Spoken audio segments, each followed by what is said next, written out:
Hello there guys, it's Joey and this is the reveal video for the wooden tarot. So I had been musing about getting this tarot deck for a while.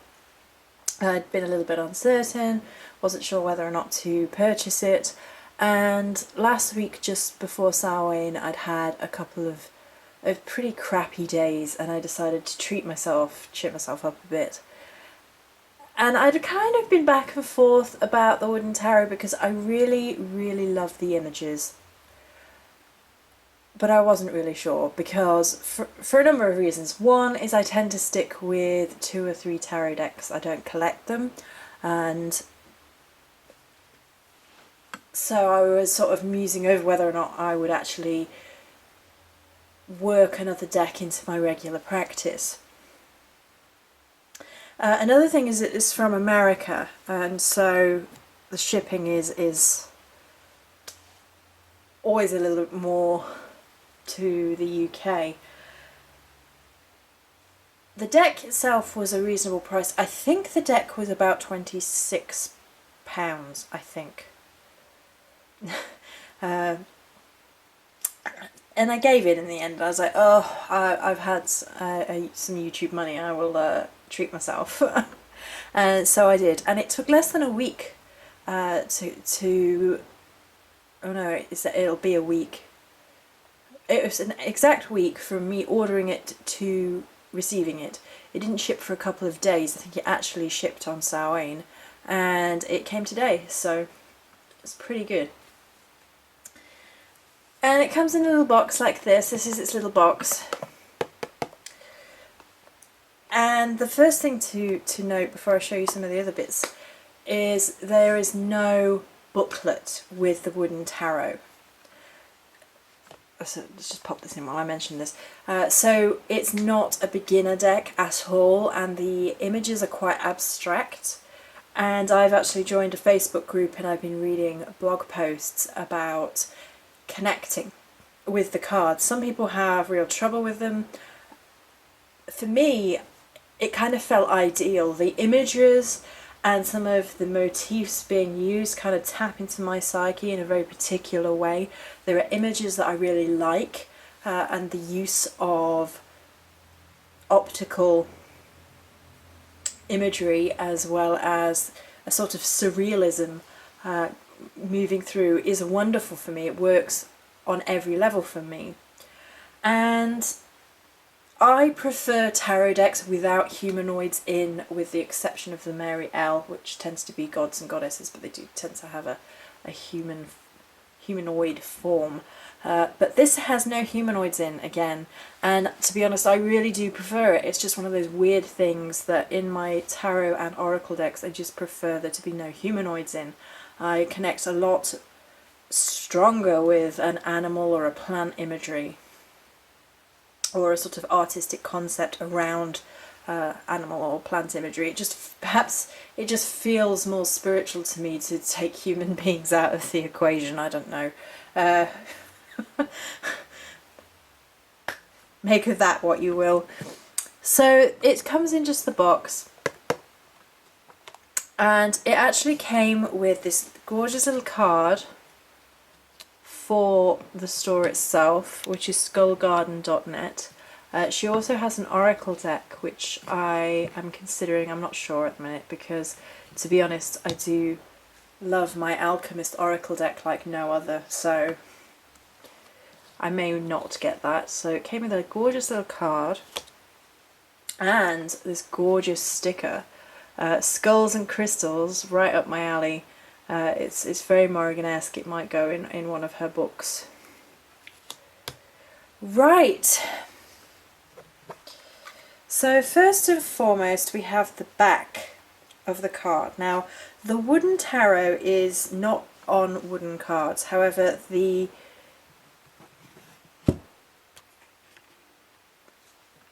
I don't know how well you're going to be able to see.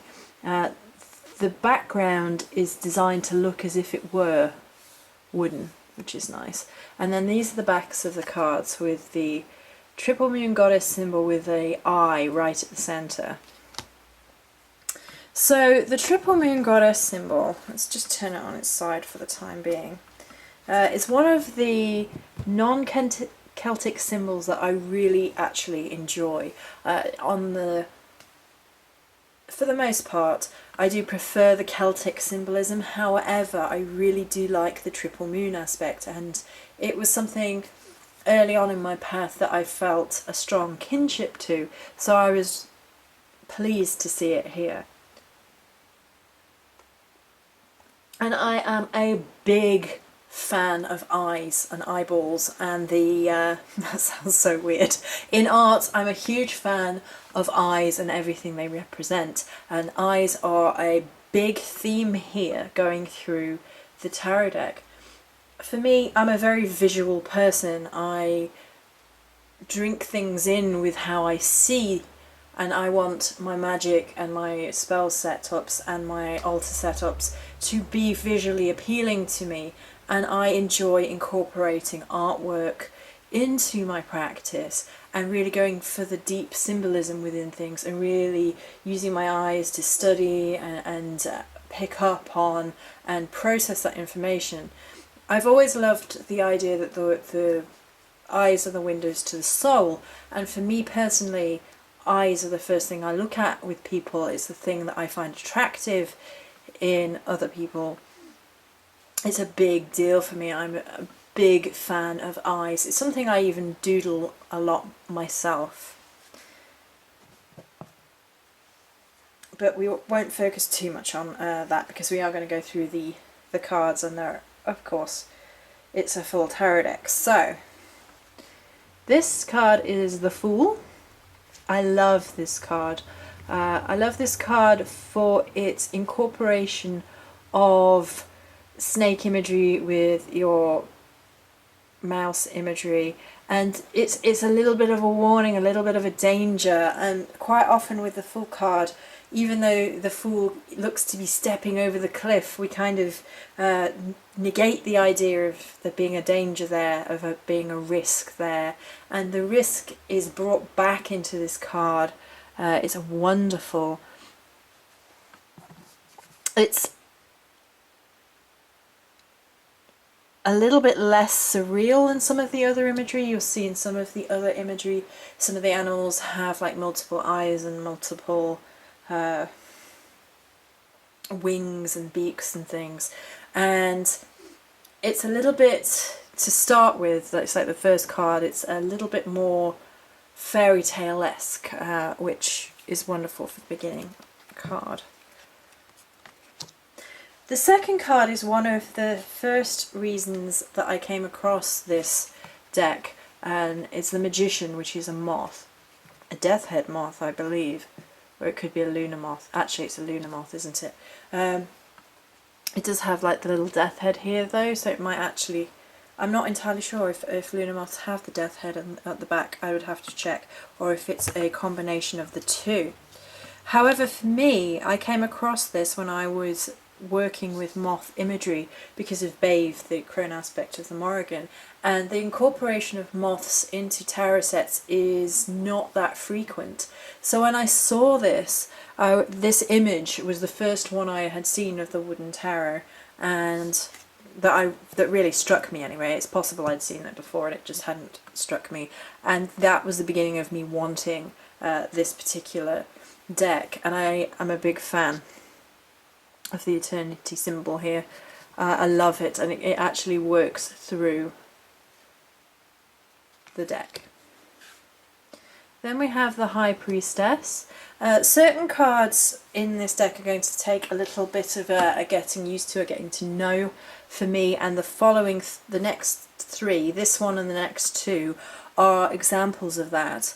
I think the whale imagery works very well. It's a little bit more of a surreal image. If you can, oh, too far. You can see there are multiple eyes here, and we have the triple moon symbol again. And the whale actually at first glance looks to be coming out of the sea, but when you look a little bit closer at it, it's clouds. So it has a beautiful array of imagery. And again, these are cards that don't come with a pre-written down booklet, a pre-meaning. So I really like the fact that you have to study these cards and you have to go and see what other people have said and then sit and think how you feel about it and see what you agree with and what you don't. And it basically opens you up to a world of engaging with these cards in a completely different way. So then there is the Empress, which is an elephant with all this beautiful imagery, pomegranate, wheat, and I think it's pine trees up top. Yeah, pine trees up top, and this staff.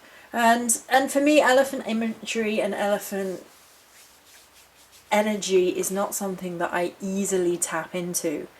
So it will be one of the cards that is going to require me to really sort of consider. And the elephant for the Emperor as well, of course, is another one. He's a lot more stark with his mountains and his bones down here.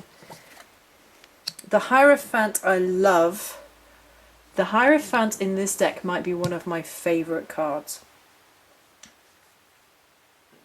if not my favourite card. And there has been a lot more Coronanos energy coming through of late, and this sort of head-on imagery and the keys and the roses and everything, and it also looks to be sunset to me, and all those things resonate with me on a really strong level. So then we have the Lovers. The Lovers is a little bit more of a complex image. We have on the surface of it an optical illusion, which I love, and this appears to be at a distance like all one plant. So you have sort of a big pod and then the flower. You look closer, this is actually a human heart, and within the flower is a double-headed hummingbird.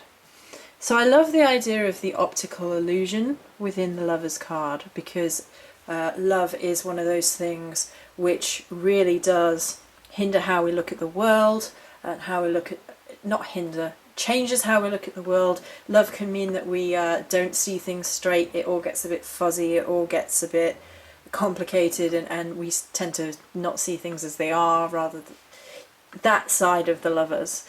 And then of course the twinship, the kinship, the soul bond is also represented here, and growth through love. I love it. I'm not going to go on too much longer though, because I'll be sat here forever. The Chariot is a snail, which again is going to be a slightly more challenging card for me. I prefer the horse related imagery for chariots personally, because there isn't so much of an out of control aspect to snails. They're not going anywhere fast, which it basically turns the chariot on its head, and it's like a halting to the Chariot card in my mind, and it's like, okay, we really are going to have to sit and go through what we're used to with regards to certain tarot cards, and really go back and take a good look at this. So then there is a beetle for strength and a diamond. The diamond is perfect, of course. More... I've forgotten, Lemny scale, is that wrong? I can't remember. Brain, oh goodness. I had a migraine at the end of yesterday, you have to forgive me. So more eternity symbols, and I did know which beetle it was. It's not a scarab beetle. I do know that much. Then we have the Hermit. The Hermit is this sort of monk figure bear with crystals and sort of within the land, which is wonderful. Blind bear as well. Seeing without eyes has been a theme this week, so that fits in well. The next card I absolutely adore. I actually squeaked when I picked it up. I hadn't seen it yet, and this is the Wheel of Fortune with the spider. I love this image. I love the sort of frosty, icy look of the web. I love the pods, and each of the pods have a different symbol on. It might be for the elements. I can't really tell at the minute. And then all the eyes on the spider. Oh, it's just perfect. I just love it. Are there 10 eyes on the spider? No, there's more. That's a shame. There should have been 10. Okay, then we have Justice. I love Justice. Falcon, and with the sort of the blind justice that is very typical of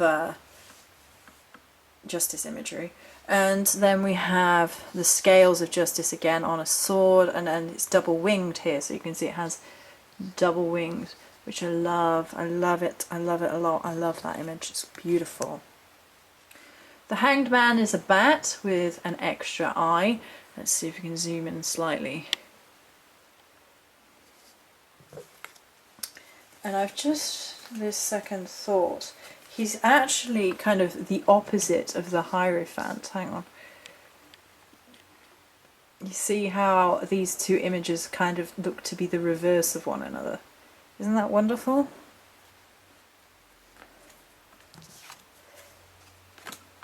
Make sure I don't get them out of sequence yet. I'm going to do some work with them before.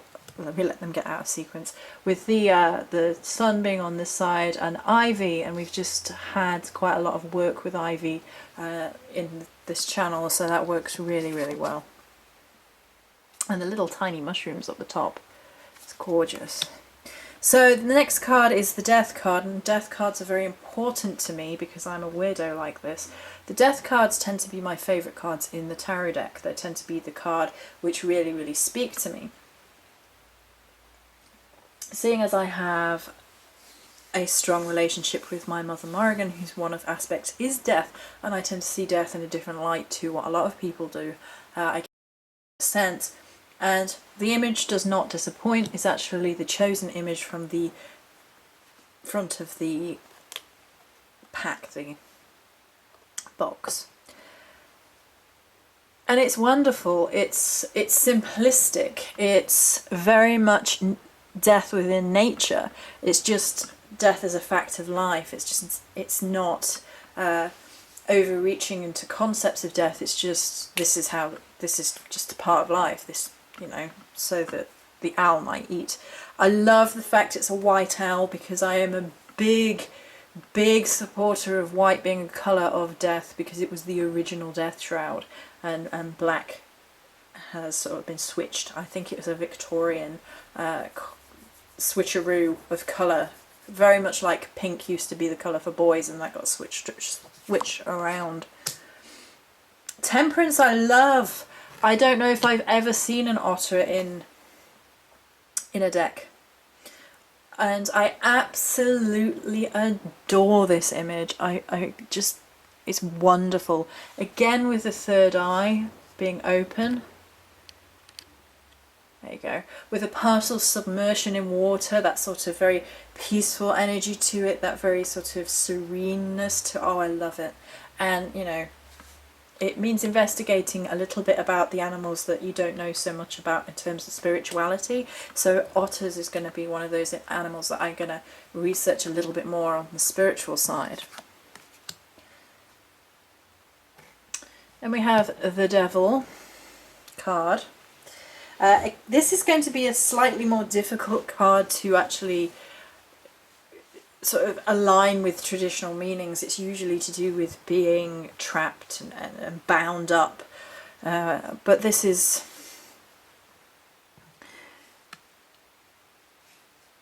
one of those very odd abstract versions of this card.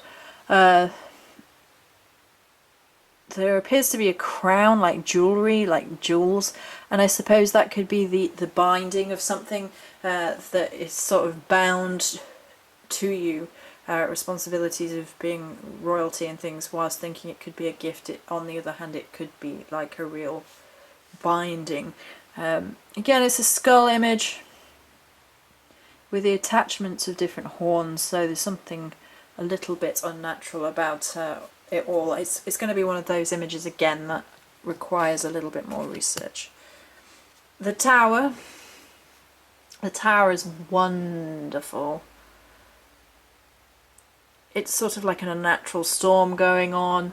You have it on a sort of stone pyramid shape going on. The very unsound base, the roots of the tree are quite steady, but the ground beneath it is not. And I really like that. I love this imagery. I love storms, and so it works really well for me. The star is another beautiful image. I'm not 100% sure what the animal is. It may be... I'm not sure. I'll have to look up the imagery for that particular bug. I'm not a big insect follower, so I love the moon. There is something ethereal and almost oriental about this image, about sort of dragon-esque imagery within the moon. It's wonderful, absolutely wonderful. And I'm sure there's going to be mythos about the consuming of moons by creatures. I just don't know any off by heart. So there you go. And then the sun is a fox. I'll be keeping this card away from the actual foxes. I'd be horrified. So the fox is a surreal image, as you can tell, with a sunflower for a head, and then the face is actually within the sun above. There's something almost medieval about this image, and I can imagine this being part and parcel of one of your medieval tapestries or artworks, where it's a little bit surreal and you have to go for the meaning. It's wonderful though, I like it a lot. Judgment. It's a striking image. They're all striking images. The trumpets of, I think that the trumpet flowers as like a three-headed trumpet goose, I want to say, question mark. So I think that would be really interesting to actually delve into the imagery of this card. I don't want to sit here and do it too much on camera because, like I said, we've got a whole tarot deck to go through. Okay, and then the world. This is the world tree, obviously. All elements are present here. Apart from maybe fire, but then you can make arguments that the fire is within the card. I love the world tree image, I love the twist, I love the as above so below energy, I love the opening doors. Oh goodness, it's just an amazing world card. So that is the major arcana for the wooden tarot.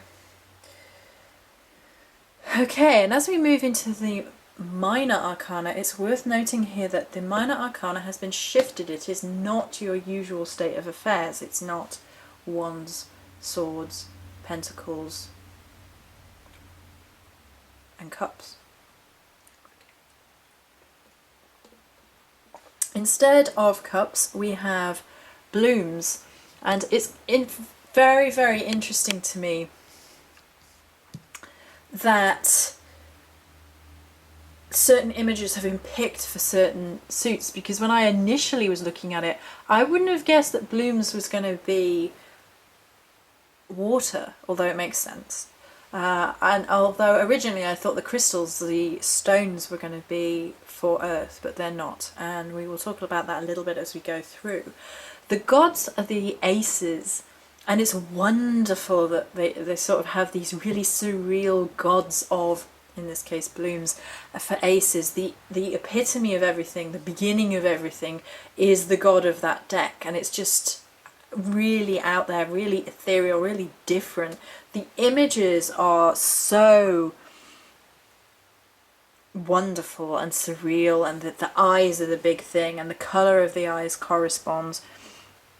So here we have a sort of, this is almost my eye colour, but not quite, a sort of hazily colour.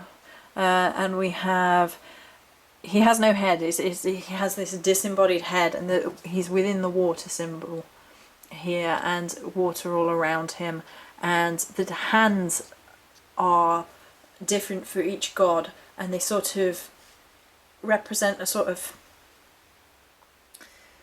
I'm not sure if they actually are a symbol for each element, or if it just sort of precludes the movement.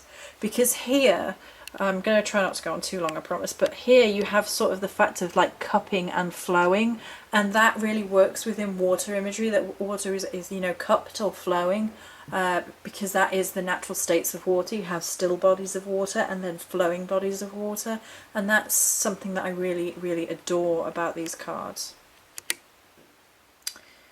And so then we go for the Two of Blooms. I'm not entirely sure about the plants. For some of them they are going to require looking up, so I can't give you anything in great depth for these, but this is what I mean about the starkness of the imagery. We get much starker imagery with the minor arcana.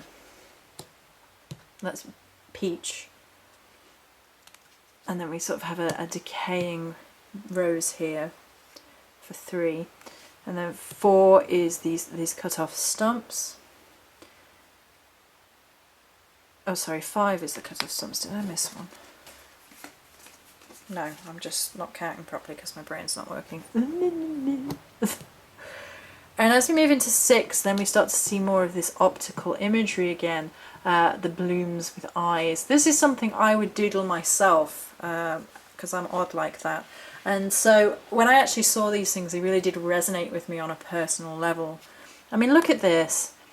This is almost a creature unto itself. It almost reminds me of sort of oculus beings from high fantasy and the video gaming world. Absolutely amazing. I love it. I love it a lot. And then this imagery, the eye is kind of sneaky because it's... Oh, the light is getting a bit funny because... Sorry, I moved it out from... See with the eye there? In with the moon. Again, a little bit optical illusion-y. It's lovely. It's not all eyeballs though. We have the 9, which is beautiful. That's in circulation, and oh goodness, it's just beautiful. 10 is probably my favourite bloom. Look at this, with the pearl and then the colour spray in the background. Oh goodness, this is almost reminiscent a little bit of the Wild Unknown, which is my favourite tarot deck, with just that spray of all this rainbow colour. Oh goodness, it's just beautiful. And then we have the King of Blooms here. I wonder if this is a lotus. Does anyone know if this could be a lotus? That would make a lot of sense within water imagery for me. And so again we have a fish, and the fish has sort of multiple eyes going on. You have like an eye here and an eye here, and that suggests that there are 4 eyes, and it's this beautiful sort of splash imagery. It's just gorgeous. The Queen of Blooms is an octopus. Again, multiple eyes, that eye illusion going on. Again, that sort of leaping out of the water card. All of the cards here tend to leap out of the water for the royals, as it were. Then we have a Knight of Blooms. I love that he's a swordfish and it's a knight. It's just amazing. Again, the optical illusions, and they kind of all bring in imagery from earlier in the deck. So you kind of have like the lotus imagery. Here you have, I don't know if it was a rose imagery there, one of the cards earlier, and here we have that kind of sort of semi-decayed rose here. And then the Page of Blooms. I don't know what this critter is called. I've forgotten completely. But I was reading about him, and I've completely forgotten what they're called. But they do exist. They're also highly toxic. I do remember that.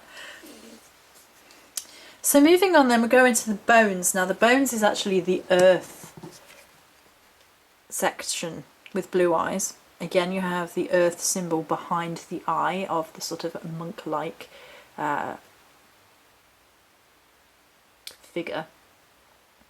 He has shoulder pads here made of mountains, which I love. His colours on his gown are a little more earth-based. Now, what I was saying about the hands, I think it really does work here, because you have this sort of hand position. Now, this could be a barrier, a wall, something in the way, so you know, that sort of how earth can be sort of very solid and wall-like and things. And then this is sort of like the underneath, the support, like the ground supports us, supports life, and steadies us and is underneath us and holding us up.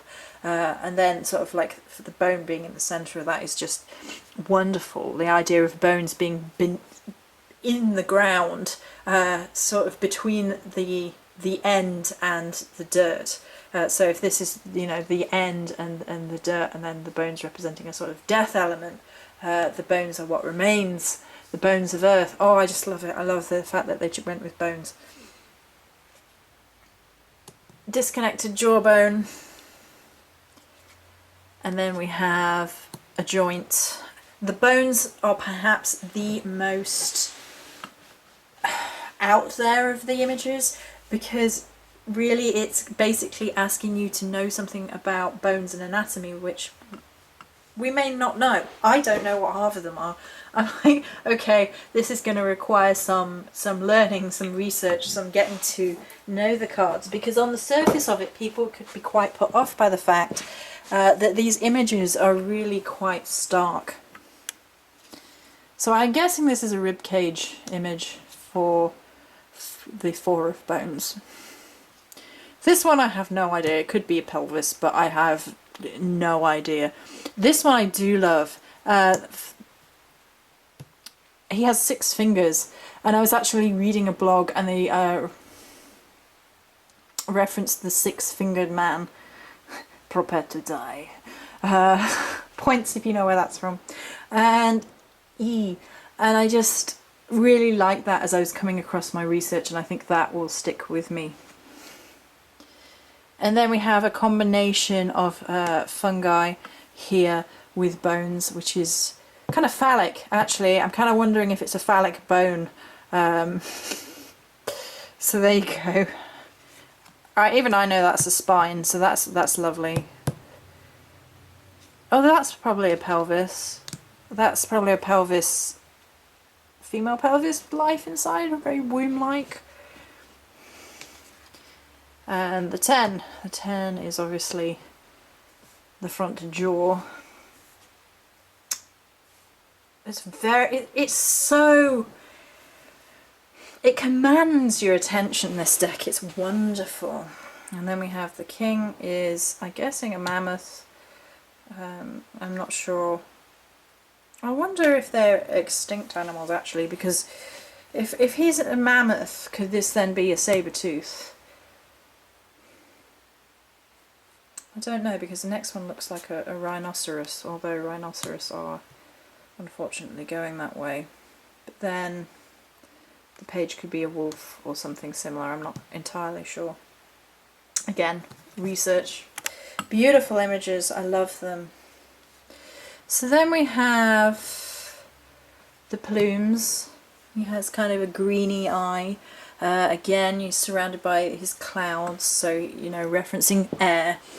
And so if we look at the hand imagery, just to continue that thread, there's definitely the idea of flow here, of movement, and the sort of, you can almost see the eternity symbol.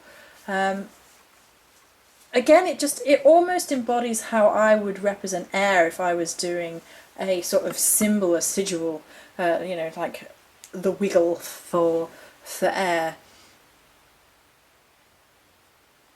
And it kind of, you know, as above, and then this could be the movement through of wind, through earth, and the sort of twisting of that feather gives credence to the idea of the movement of air that can't be seen. Like there's air here that is twisting the feather.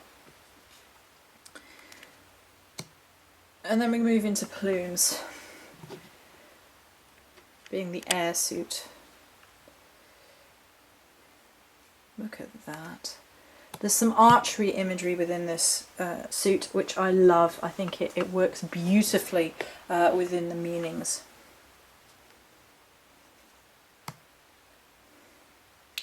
Definite falling energy here.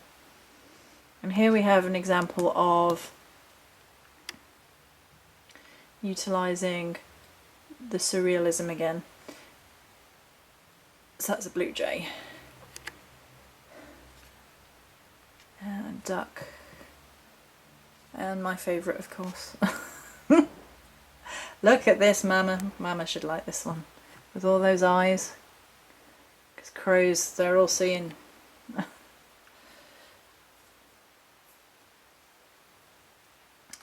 Again, moving with the archery imagery. And we have barn owls. I love barn owls. It's such a sad little image for the Ten of Swords. And here we go with the king. He has sort of the almost inverted triple moon down the bottom. Monarch butterfly up here, which is nice. Double beak, double eyes. It's very regal. The Queen of Plumes is, oh goodness, very regal again. Knight of Plumes. And then the page. Aren't they gorgeous? Right, so then the stones are for fire. So he has his fiery shoulder pads going on, fiery colours here, the symbol for fire behind the eye, and the introduction of almost Coronanos-like stag antlers here, which is wonderful. Coronanos is quite fiery despite being tied to the earth. So I guess that kind of works within my understanding, because Coronados does have this kind of fiery aspect to him, so I guess that will help me with this. Because stones as fire kind of threw me a little bit. I was like, is it because of the fire within them, the kind of, you know, potential within them, the creation within them? Many stones have been forged through great heat as well as through the earth, so... And there is a dynamicness about his hands, so if we just, you know, finish off with the hand thing here, you can just imagine that being sort of little fire starter hands, very dynamic in action, as if, you know, this hand could go up, this hand could go down. It's very definite, very forceful, almost aggressive in its movement. The creation aspect of it, just sort of, I don't know about you, but when I'm sort of pushing my hands like that, there's something definitely very forceful going on energy-wise. So again, I think this is going to be the slightly more difficult deck to get your head around. There's an element of horns here, and horns being quite dominant, I guess. You know, like the bigger horned animals have more dominance than the, I guess. Antlers being a state of antlers being a symbol of, you know, fertility and all that life force, so that could be one thing, and then being quite protective and aggressive, so that could be another. I love how this almost sort of looks a little bit like you expect the four staves of a celebration pagoda here. I quite like that. That's lovely. This one is interesting. This one almost makes me think of like a mouthpiece. It almost looks like the bottom half of a face, sort of a mystical face going on with the sort of fire stones here. That's wonderful.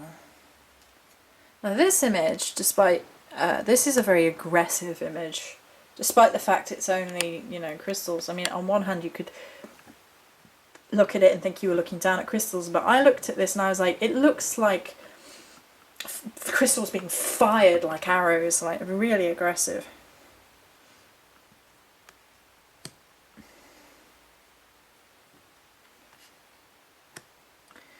And then we have the king,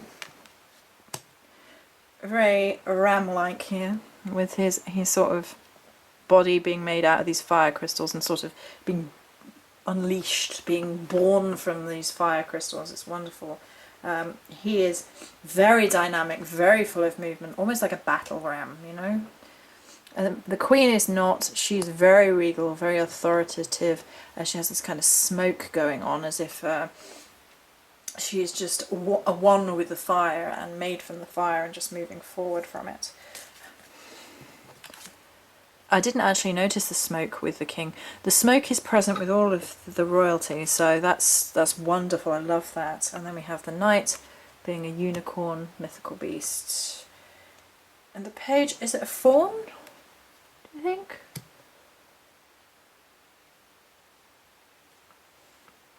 And then last but not least, the happy squirrel, which is a nod to the Simpsons joke, which some tarot decks do include. If you don't know about that, go check it out. It's silliness, but it made me laugh, which I like. Happy squirrel of doom. I did have other videos I wanted to do first, but I couldn't resist doing this video. I was like, oh, I can. And I'm really, really happy with them. I think they are a beautiful size. That's my hand, so they're a good size for me, certainly. The stock is nice. It's not too flimsy like some of them are. It's not like completely sturdy, but it's a good cardstock, I think. This is actually from a Kickstarter. I think she was originally a Kickstarter, and then it got really, really funded, and then the Oracle cards were the same. They got, you know, crazy funded because people really like the imagery. I think the imagery for me is amazing. I love the surrealism, I love the bones, I love the crystals, I love the arrow imagery. I think arrows are something that show up quite a lot within my practice, my sort of dream work, my visualizations, particularly with regards to spell work. I'm a big fan of the gods. As you can probably tell, I immediately started connecting with the idea of their hands and their hand imagery. I'm a big fan of images of bones within artwork, so that worked really well for me. The flowers are going to take a little bit more for me. I'm not entirely certain about them. And then the major arcana is just wonderful. But I mean, I do like the fact that these cards are going to challenge me a little bit and mean that I have to go get that information.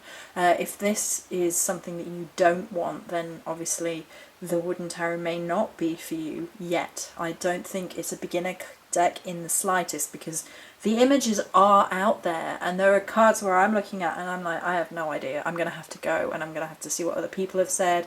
I'm going to have to see the 4 crows flying overhead as I'm talking about it. Sorry, completely distracted by crows. Always the way, isn't it? But I think that it really is one of those decks, and it's just